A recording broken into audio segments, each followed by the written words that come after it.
반갑습니다. 남편 아내 사용 설명서 이병준입니다. 오늘은 제18강 남편이 4번은 죽어야 아내가 행복하다, 이런 말씀을 드리겠습니다. 한국의 대표 음식 중에 하나가 된장이죠.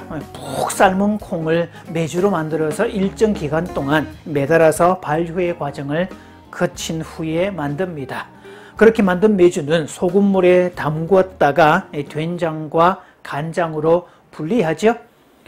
된장이란 말을 보면요, 장은 장인데 된장입니다. 완성되었다, 일정한 수준에 도달해 있다라는 뜻이죠. 그래서 된장은 몸에 좋습니다. 된장의 효능에 대해서는 이미 아마 충분히 알고 계시리라 믿습니다. 된장이 완성된 장, 된장이 되려면 4번은 죽어야 된다라고 합니다. 우선 대두를 푹 삶습니다. 그렇게 한번 죽습니다.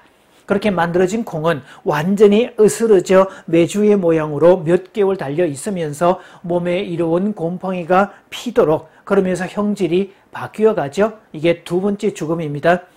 그리고 그렇게 만들어진 메주는 다시 소금물 속에 들어가죠. 3번째 죽음입니다.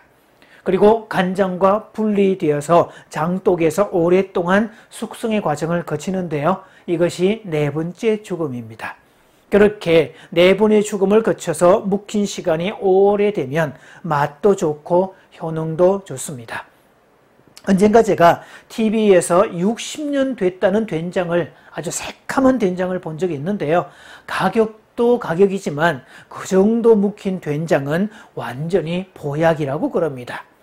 어떤 음식점은 간장도 3년 이상 묵힌 간장을 쓰기도 하고, 또 된장도 3년 이상 묵힌 된장을 쓴다고 하죠. 왜냐하면 이 천일염으로 간장과 된장을 담궜는데, 이 천일염에서 3년 정도는 시간이 지나야 이 나쁜 맛, 쓴맛은 제거되고 단맛이 남아있게 되어서 건강에 좋은 장으로 변하기 때문이라고 합니다.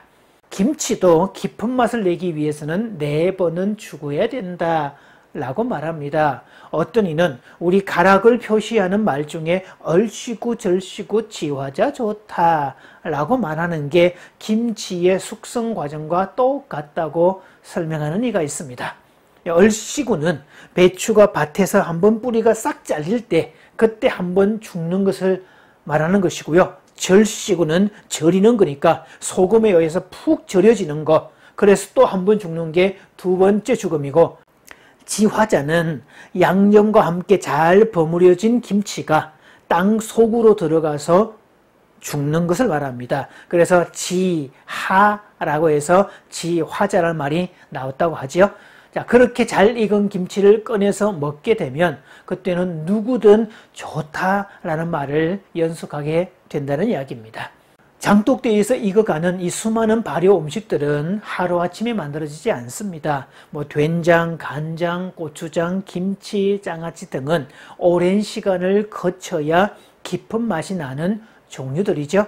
그 오랜 시간 속에는 화창한 날만 있는 게 아닙니다. 이 춘하 추동으로 이어지는 추운 날과 더운 날도 있고, 이 계절의 변화도 있고, 맑은 날, 구름 낀 날, 장마도 있고, 폭풍도 있고, 눈보라도 있고, 맹추위도 있고, 폭염도 있습니다. 그 모든 과정을 다 거쳐야 비로소 깊은 맛이 나는 건데요. 부부도 사실 살다가 보면 이렇게 날씨와 같은, 계절과 같은 그런 변화무쌍한 상황들을 거쳐야 비로소 깊은 맛이 납니다. 이 오래된 된장이나 묵은지의 깊은 맛을 내는 그런 부부 관계가 되려면 적어도 남자가 4번은 죽어야 된다라는 말씀을 드리고 있는데요. 사실 이 유교 문화권 가부장적 문화에서는 남자들이 죽어야 될 이유가 없었습니다. 원래 이 유교 문화와 가부장적 문화는 농경사회를 바탕으로 둔 사회였기 때문에 출발되었던 건데요. 그 문화에서는 원초적으로 여자를 배제합니다. 그저 여자는 남자의 부속물에 불과했고, 기본적인 관계가 이 상하관계, 거의 주종관계에 해당되는 그런 모습들이었죠. 그래서 여자들이 몇 번씩 죽었었습니다.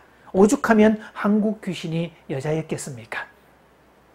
그래서 이 과거의 결혼은 결혼 안정성, 스테빌리티는 높았지만 결혼 친밀감, 인티머시는 약했던 시대였습니다. 그러나 현대사회는 결혼 안정성보다 친밀감을 중요시하는, 즉 생존의 삶이 아니라 이제는 관계의 삶으로 바뀌게 되었던 그런 쪽이고요. 그래서 아무래도 여성의 욕구가 부각되는 시대가 됐습니다. 자, 그렇다면 첫 번째 시험은 뭘까요? 첫 번째 시험은 남자가 태어나고 성장한 원가족으로부터 완전히 독립되는 것을 지칭합니다. 원가족, 부모, 형제를 떠나서 지금 내가 새롭게 이룬 아내와 자식들을 위해서 헌신해야 되고요. 그렇다고 이 말이 지금 내 가족만 챙기고 원가족을 챙기지 마라 이렇게 말하는 건 아닙니다. 효도를 하든 집안 식구들을 챙기든 뭘 하든 이제는 내가 가정을 꾸렸기 때문에 가정의 이름으로 하라는 뜻이고요. 내가 나서기보다 아내를 앞세워서 중요한 역할을 하게 만들라는 거죠. 그래서 결혼하기 전보다 결혼한 후에 부모에게 훨씬 더 효도를 잘하고, 그리고 형제 자매들하고도 같이 더 잘 어울리고 잘 챙겨주고, 그런 게 결혼 이후에 보여주어야 아내의 가치가 올라가게 되어 있습니다. 또 아내가 내 원가족에 대해서 잘하는 존재로 만들려면 이 여자를 사랑해 줘야 됩니다. 그래서 아내들은 남편이 나를 사랑해 줄 때 남편의 원가족에 대해서 주어진 역할을 감당하는데 힘들어하지 않습니다. 사랑도 주지 않으면서 역할만 요구받을 때 여자는 정말 죽고 싶은 마음이 들죠. 두 번째 죽음은 남자로 살지 않고 여자로 사는 겁니다. 즉 남성성을 사용하지 않고 여성성을 사용하는 건데, 생존 중심의 사고방식에서 이제는 관계 중심의 사고방식으로 바뀌는 것을 얘기합니다.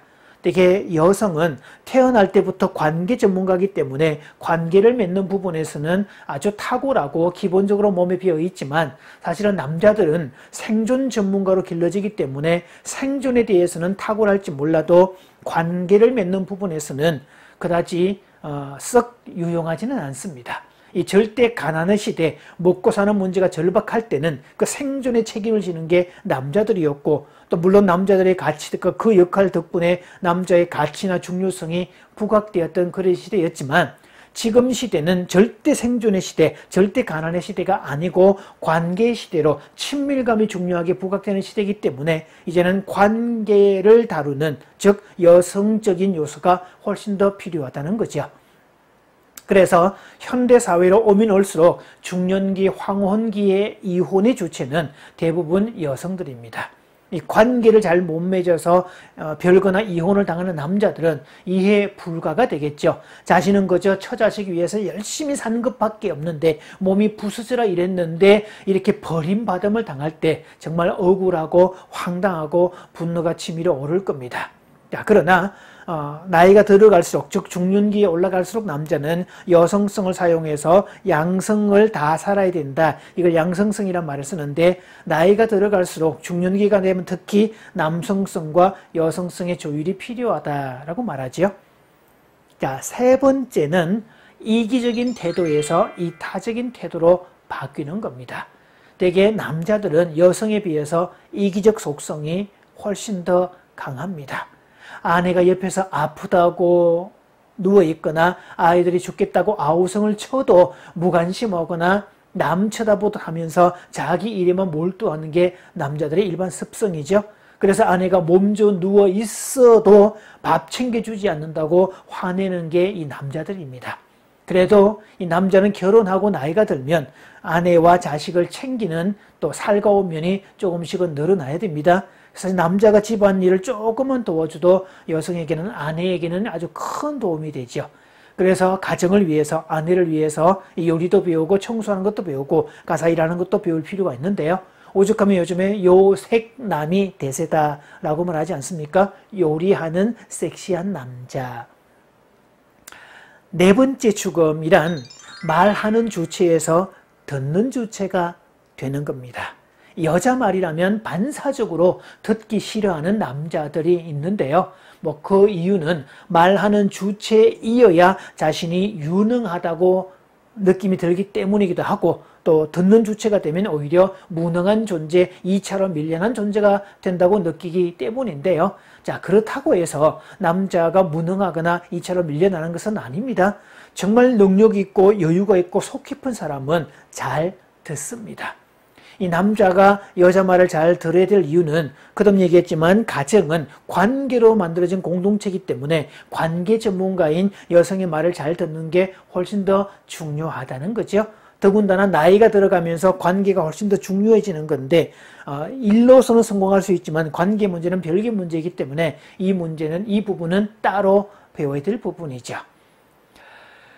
아내라는 말의 어원을 찾아보면 안 플러스 해라고 얘기합니다. 안은 집 안을 지칭하고 해는 태양을 지칭을 하죠. 그래서 집 안에서 비치는 해, 그래서 안해에서 온 말이 아내라고 설명을 합니다.